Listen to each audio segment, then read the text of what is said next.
file cabinet stands steady as ever, and the unlocked drawer. Whatever's hidden here is hidden well.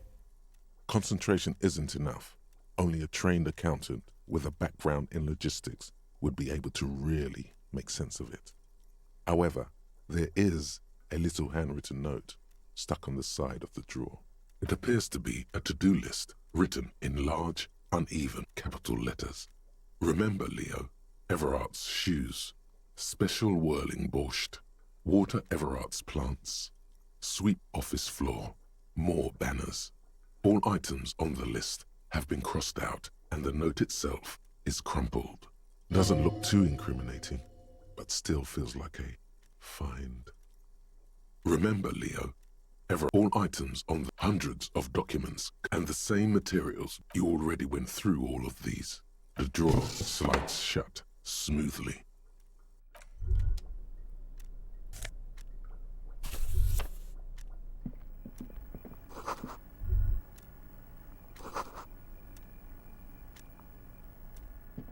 An imposing combination. The machine swallows your coin and seems to be waiting. Your fingers run over the dial pad. 005. That's the dialing code for Revachol. 4952. And a moment of hesitation before entering the final numbers. 993. Calling. Calling. Still calling. Then. Video Revachol, 24-hour video rental. We rent 8 and 10mm film for home use. This is Lamy. How may I help you? The voice of a youngster on the other end sounds as enthusiastic as that of a man walking towards the gallows. Video Revachol is a 24-hour video rental. We rent 8 and 10mm film for home use. This is Lamy. No. Sir, I don't know. It's a video rental. Maybe you called to extend your rental period? Do you need to extend your rental period? Raphael, what? Listen, I can't help you over the phone. If you need further assistance, you can visit us on the corner of Voyager and Main. Are we done? He thinks you're pulling a prank on him. The call is terminated by the other party.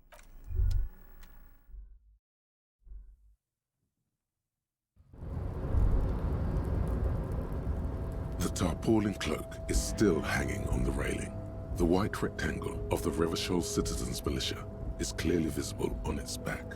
As your fingers touch the tarpaulin, it almost feels like the cloak wants to deliver a message of comfort through your fingertips. I will shield you from the elements and give my life for yours. That's what the cloak is relaying.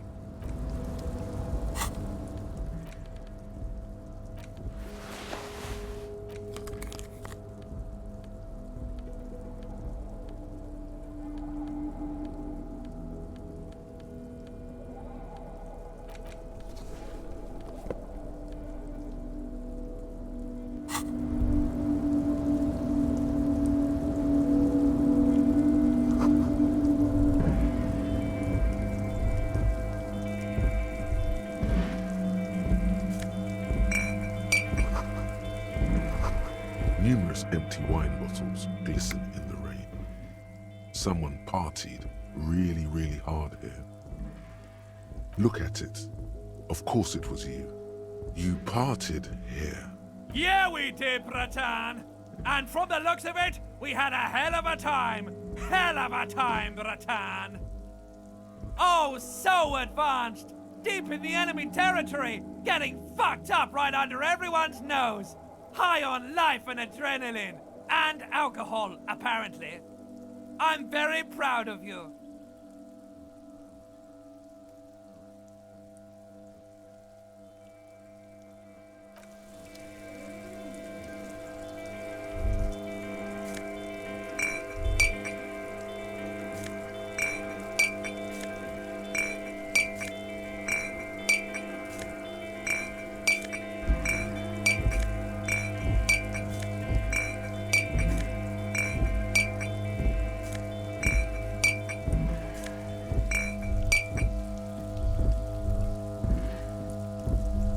This is the night watchman's booth.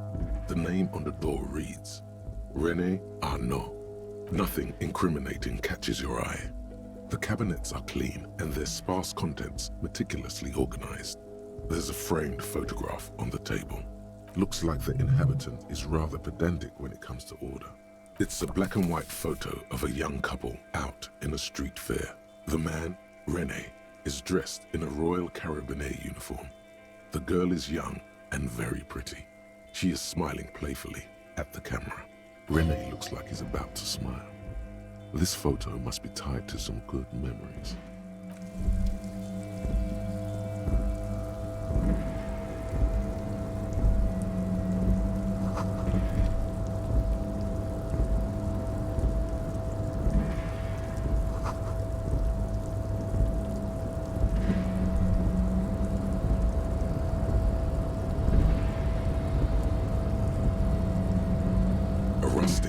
With a loud grind, the crane shifts overhead, moving a massive metal container through the air.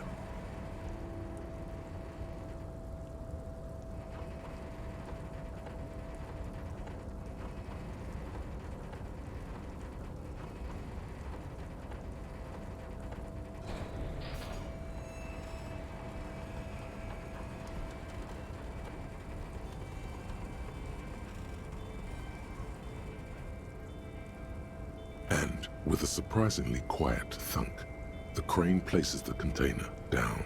This crane was built with a purpose, which has now been fulfilled. Who can say? All you know is a rusting control panel.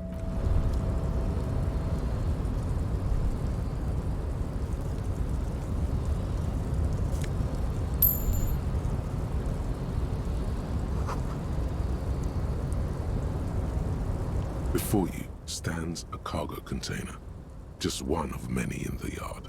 The container door appears unmoved by your attempt at flattery. A tough nut to crack for sure, but the strongest containers often have the softest hearts. The door does not respond to your advances. Is it possible that it seems somehow more closed than before? Why does this situation feel so familiar?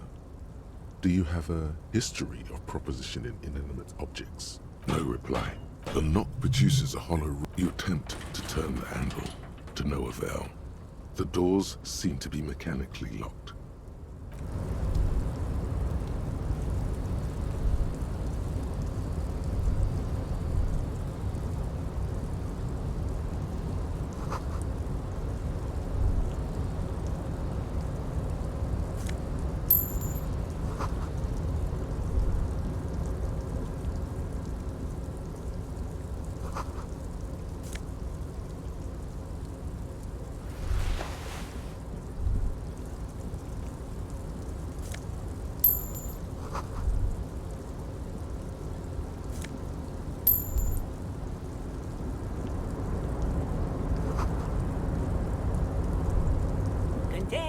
Container, I'll turn you nice and red. Container, put the logos on. Container, used to be Wild Pines. Container, now belongs to Everard.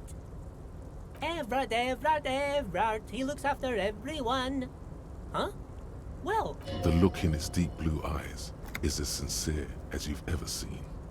Kind of makes you feel like an arsehole for no apparent reason. I see you are not a union man, mister. Did you get lost? You're not one of them scabs, are you? I mean, I don't personally mind. Folks is just folks, you know, and folks gotta eat. Just some of the other guys don't look too kindly on the scabbing kind, if you know what I mean, mister. Oh, I'm just making some covers for them containers here. Yes, I am. So it's easier for the crane operators to spot them.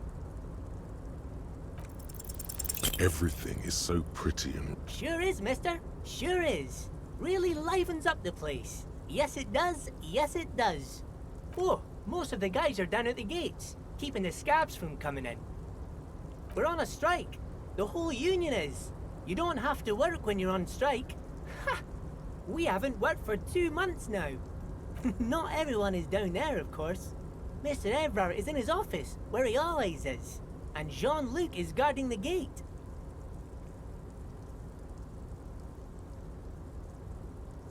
But Titus and his boys got into some drunken trouble and Everard sent them on a nice vacation.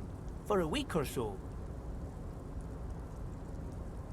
Oh, I'm not really supposed to talk about that. That's union business. Him and his boy stirred up something in town. Probably drank too much and got into a fight or something. I heard Mr. Everett telling him to take some time off. Don't go all bad cop on this simple, friendly fellow.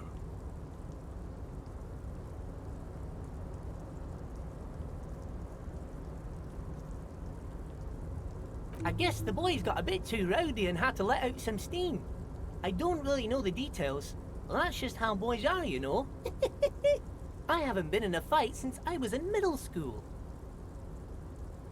Too late. Leo's mouth is still moving. Now he's talking about some drunk sawmill owner who... No, he already switched to a prized fishing rod. Yes. Everybody needs a job, and this is mine. I'm Leonard, by the way. Leonard Bellick. But everyone calls me Leo. I'm like Mr. Everett's right-hand man when Mr. Edgar is out of town, and Mr. Edgar's right-hand man when Mr. Everett is away. Actually, Miss Beaufort is the right-hand man, but she's a lady. A real pretty lady with a skin like those Douai Sucre candy bars my missus likes so much. Them are real nice to suckle on once the dinner is done and me and the missus sit down beside the radio.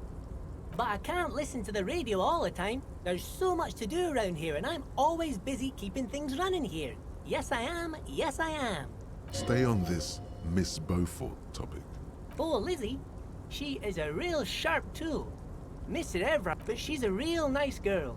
Grew up in this here neighborhood, knows everybody and gets along with everyone. Real pillar of the community one day, I'm sure. For a fraction of a second, there's sadness in his eyes. If me missus and me was to have a child, I'd be real happy if she turned out like her. But she can't have kids. Dr. Lemaitre said so, and she knows about such things. Been a doctor for almost 50 years she has. Oh, mister, I do a lot more than that. I really do most everything around here. Mr. Everett said many times I'm irreplaceable. He really takes great pride in being in Everett's good graces. Oh, yes. I leave all kinds of notes for myself. That old head of mine ain't so good at keeping things in no more. I almost forgot about the borscht. Oh yes, I've been taking special whirling borscht to the men every day since the strike started.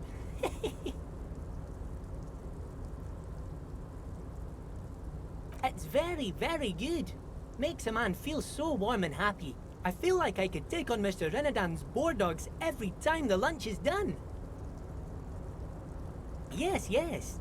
I'm taking it to them. The borscht keeps them happy and in fighting spirits. Makes you all warm inside. They brew it in the whirling in rags.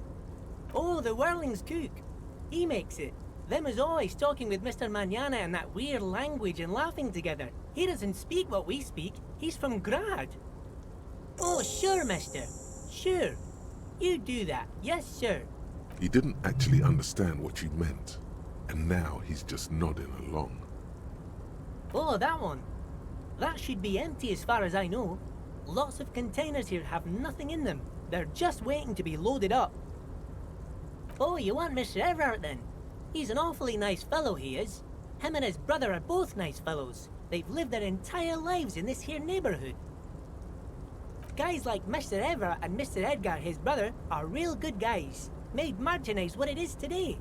Mr. Everett and Mr. Edgar and I went to the same school we did when we were boys. Patience. Deep down you have the mental power to keep listening. Not meant. Had an arithmetics teacher, Miss Bellows. Her real name was Miss Bellams. She was a real pretty lady. But when she got mad, all the boys liked her if you know what I mean, mister. We used to sneak in her yard in the dark and peek through the window. One time we saw Miss Bellows with a fellow. Yes, we did, mister. Them was naked too. That's all I got to say about that. Thank you. Almost forgot. Mr. Everett is in that container over there. I got distracted telling the story, but he's in there. Bye-bye now.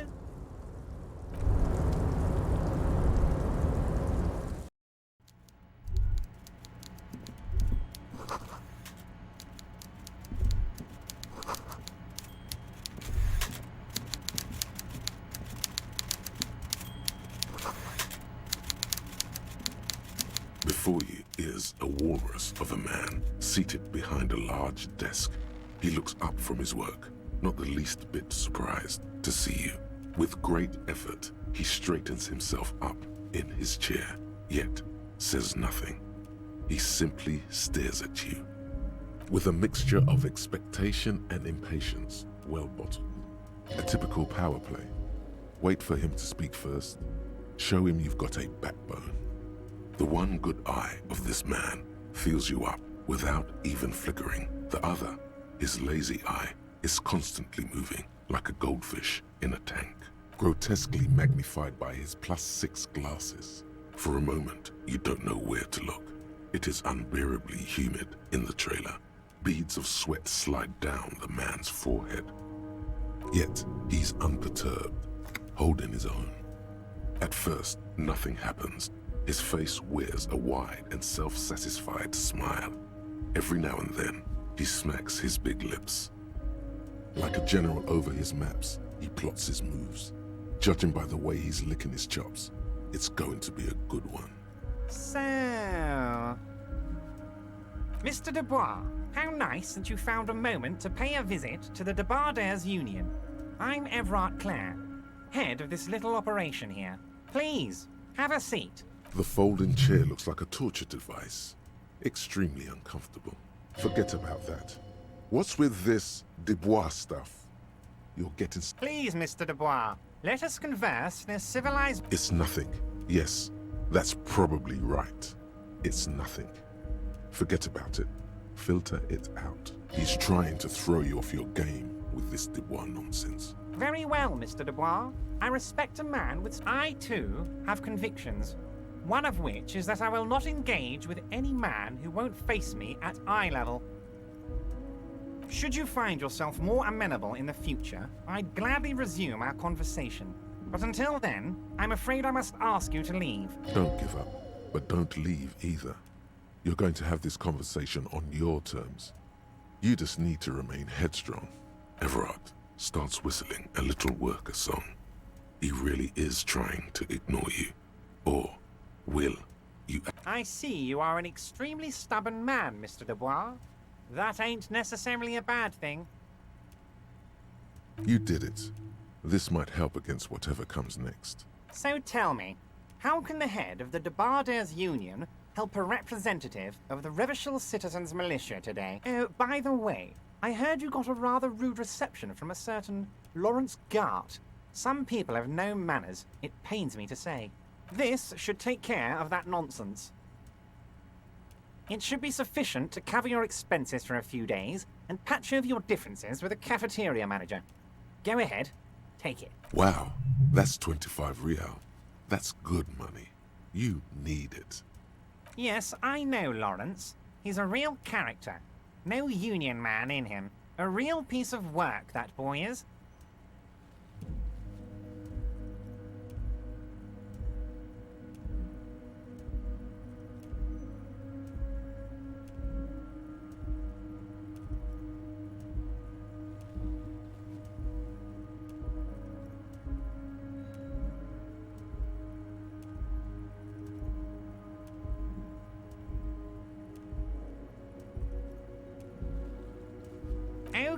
Okay.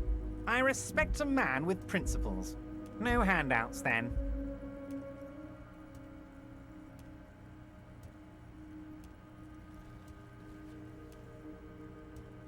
Now, I'd like to set your mind at ease about one other matter. Your lost gun. Let me assure you, Union people are on it as we speak. I've got my best hounds looking for that lost gun.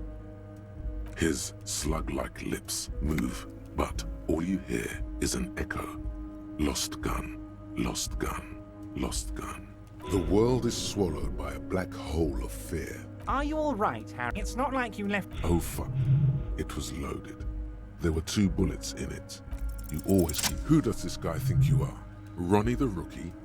You ain't worried about no lost gun, or unpaid bill, or forgotten name. You're the bad cop. You cross your legs and yawn. The fat man does the same, sinking deeper into his chair than one would think is physically possible. He seems to be enjoying your little display. Good. Now lean in with some corruption. That we do, Harry. Let them say what they will about you and me. We're both born fighters. Why, thank you. It's always nice when a fellow professional appreciates your work. That's it. Now kick back and add a final flourish for dignity. You strike me as a reasonable man, Harry. I like that in a law man. Let's cut to the chase, shall we? What can Everard Clare do for you? Somehow you managed to get yourself out of this one. Now quick, keep the momentum up. Ask questions. Questions will show him who's boss.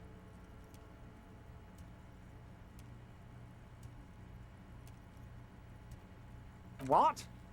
Harry, how could you say that to me? You know I appreciate a joke as much as any Johnny Fat Guy, but I can't take slander. Are you actually investigating this? Harry, you wound me, Harry, in the heart. But I trust you to put this to bed. Do what you must, and let's change the subject, shall we? Ah, yes, your side investigation. Thank you. You've got some spirit clearing up phony drug accusations alongside this murder. I'll talk to the mayor and see if I can get you the key to the city, Harry. Now let's talk real business. Not even a speck of anger in his voice. That's that then. Of course. Let us dispatch with the formalities. You call me Everard, I call you Harry. That's what the hanged corpse called you. Harry. My God, so it's true. I didn't want to believe it, but you are so good to hear that, Harry. Apparently my sources were wrong. However, if you did have a spot of memory trouble, I could help you out. With my big fat folder. It's just a brown folder. You can't make out what's written on it. You must have questions, Harry. Come on now. Don't be shy. Let's hear them. Asking too many questions will make you look weak. You should maybe focus on the folder.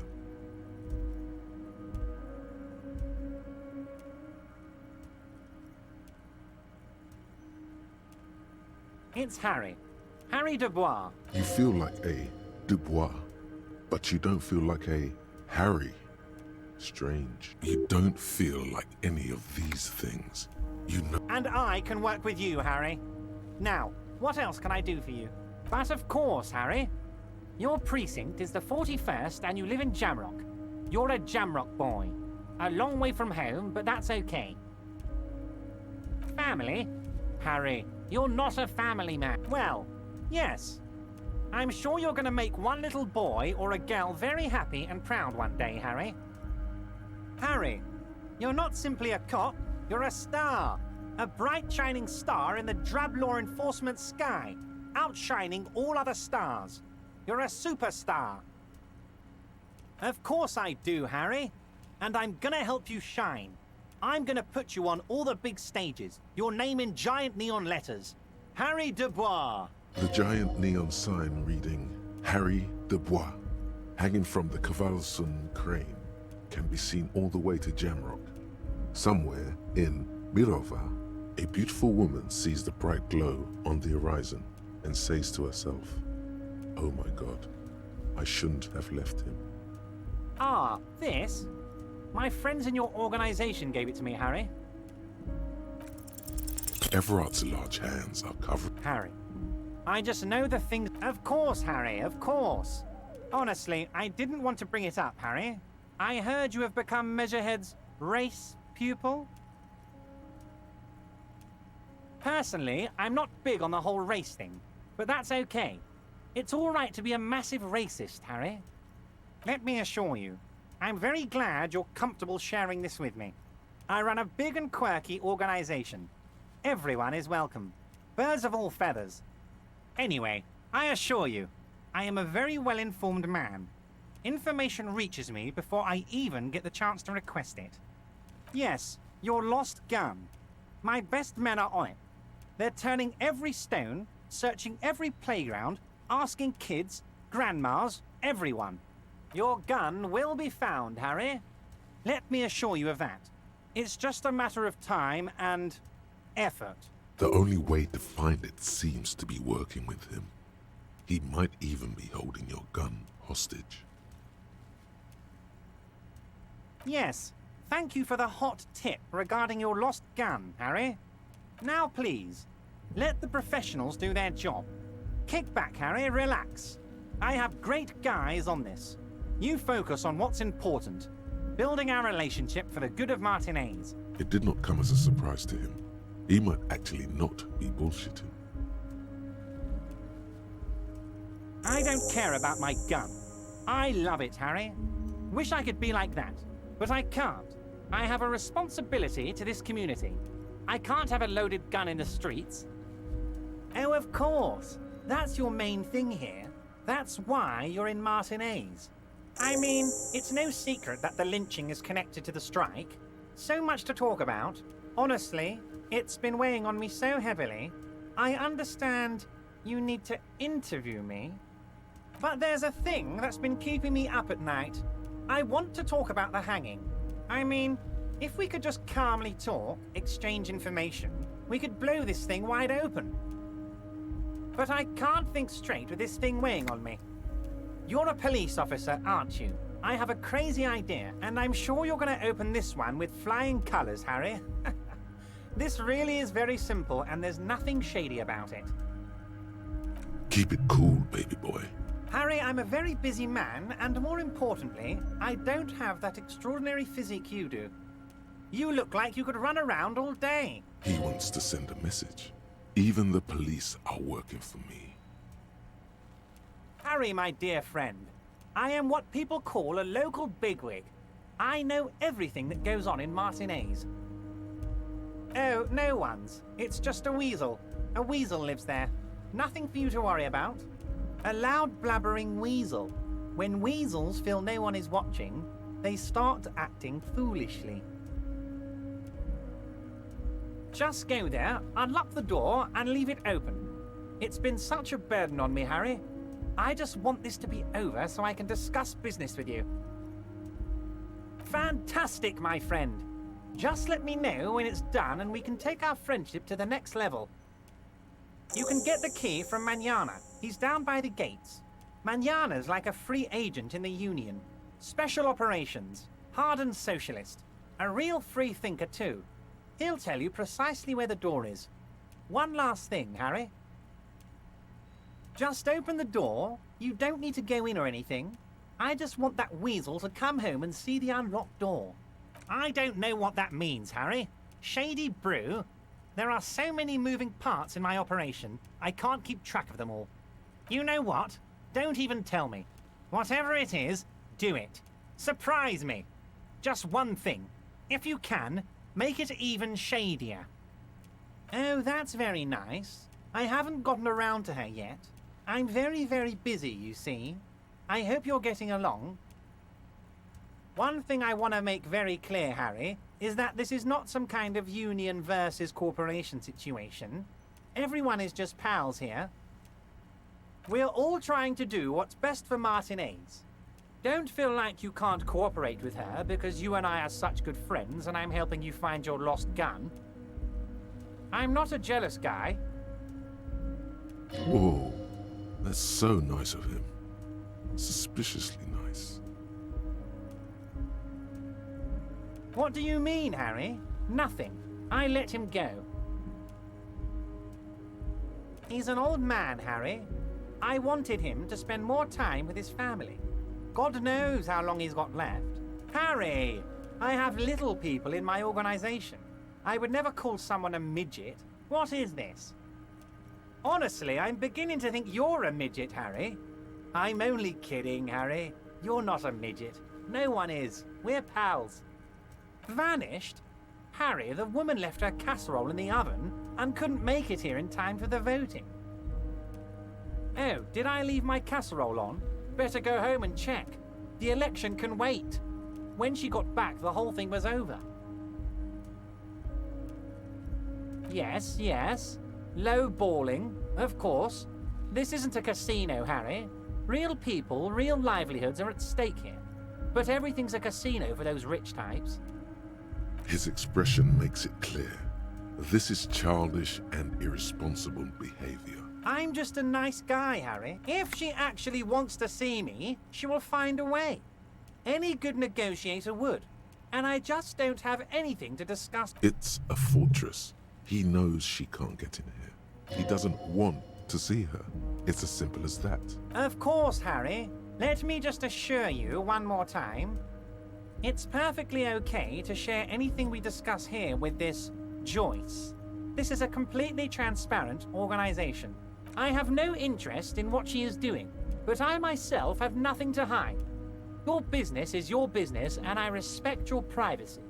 Just remember, none of this is... Tell her about all of it. My brother's picture, my singing swordfish clock.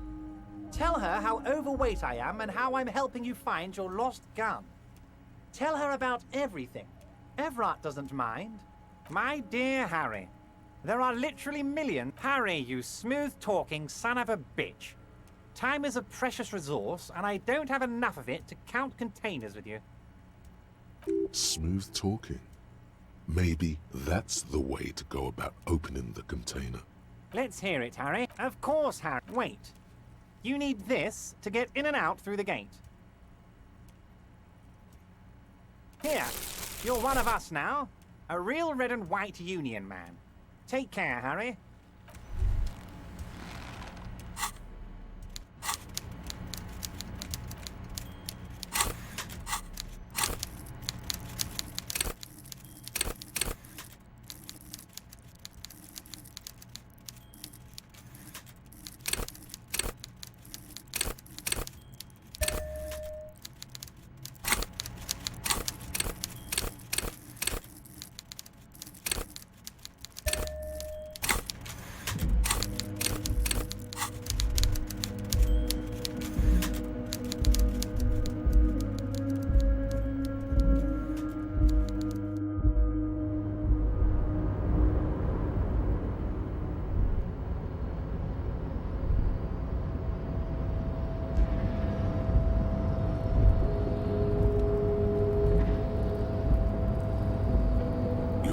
Before the cargo container.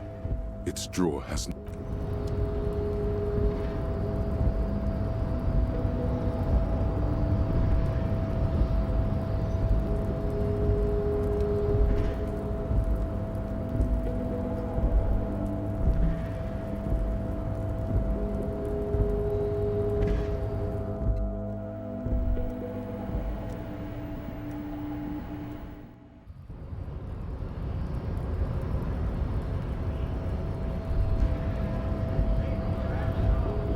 So, how'd you like our harbor? It's but a rest area on the path leading across open plains. Right, you talk to the boss eye to eye, like men of the plain. If you have the mercenary, eh? Who could have killed him? That's indeed the question. Why even do such a thing? What a thought! Why would noble workers resort to such a thing? Unless they were pushed, of course. Your dead guy was an enemy combatant. He was an agent of the opposition, attempting to undermine our honorable efforts. I ain't the murdering type, but that's just me. Large organizations like our union have all sorts of men, with all sorts of skills. No problem. I wish the best to you in your search. Sure, I'm glad it's not my search. A key, huh? What door is this key supposed to open? Oh, say no more. I got you. I got that key right here. And let me tell you, it's mighty good of you to help us out during the strike. Polar Weasel? Oh, I know what you mean. I'm pretty sure he's actually Occidental, though. So you're gonna be committing fratricide, my racist friend. What you're looking for is a basement door behind the greenhouse. That's behind the Whirling in Rags. That's all I know. Our organization is what you call compartmentalized. Means we keep out of each other's business. The janitor gave it to me. Nice fella. We talked about life and things that really, truly matter. None of this mess we're in. This jiving and juggling. What's it for? To feed our children, I guess. I'm more of a philosophical dock worker. I like to talk about the big picture stuff. Who I am, who you are, what we are fighting for. Who he is and what they're fighting for? This is interesting. We're negotiating our share. Aye. All of it. However, right now we want all the harbor workers to be on the company's board, so they could take part in the decision-making process. No. I don't think I'm a communist.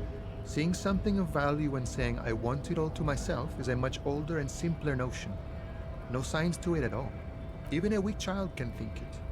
The only things holding someone back are I can't and I shouldn't.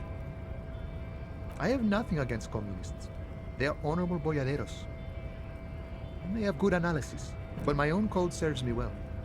If my code starts failing, a code can fail a man as well as a man can fail a code, then I will have to submit to a new one, which may well be communism. He knows who he is, firmly grounded, has no need to reinforce or elaborate his political identity. See, I'm primarily a lazy person. I think it's best you make up your own mind now that you've met him. In my eyes, he is a capable organizer and a decent businessman. I guess you kind of get to be the village chief. He oversees the harbor, makes deals with the owners or other relevant parties, watches out for his own. By heavens, why would he not be corrupt? We live in a harsh and disordered world, see? And in this world, the old man is corrupt for our benefit, and we know it. Appreciate it even. He is, personally, not too lavish. He is reasonably lavish, sure. That's his prerogative. It's not like you want a saintly demeanor on a corrupt motherfucker. That would be a manipulative illusion. Besides, there are no non-corrupt systems in the world anyway. And moralism is the most corrupt of them all. Not you would like to say. But then there's that weasel door. Sure, I've had the necessary free time. Fortunately, there's always time.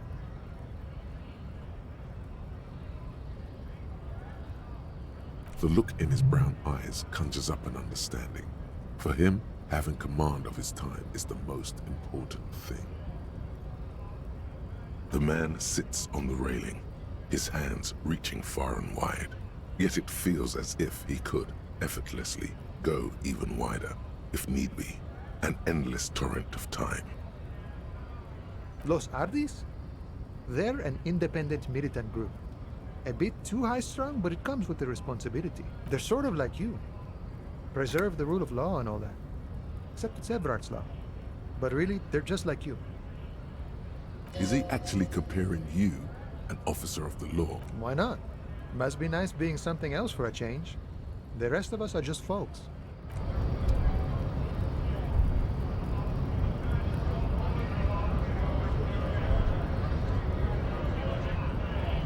Right to work!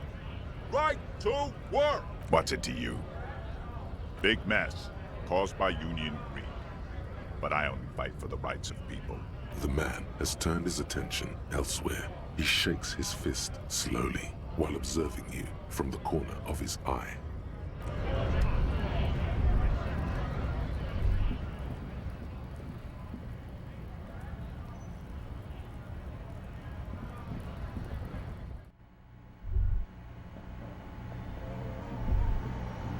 The tear machine steps. Your bottles clunk into the machine.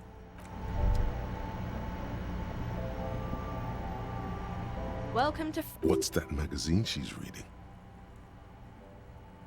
You mean this? This is Pop Stars. It's got, like, famous people in it. It's not for sale. Looks like it also has something called Police de la Mode, featured on page 34. This speaks to you. It's where they rate different outfits famous people wear. It's kind of funny. They're kind of mean. It's about who's the most stylish. No. I don't like it. I hate it.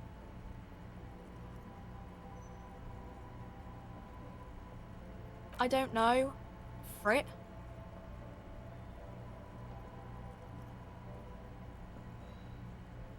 A 7 to 11 grocery store.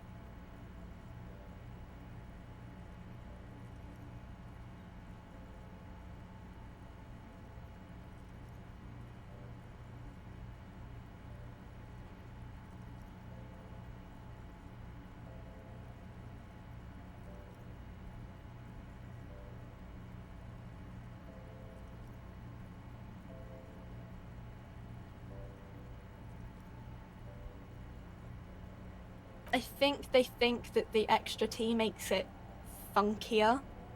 It doesn't. Okay. I'm not really, I don't really know anything.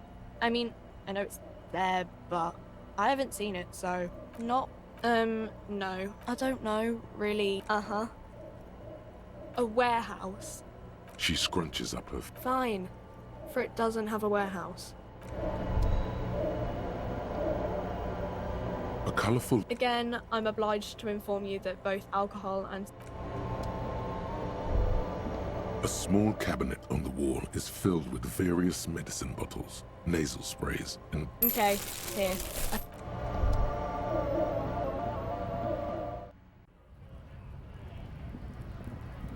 Looking for something odd? It's not... Not sheep, ostriches. I'm not the only people who've studied... Oh? Good. If we, the evening...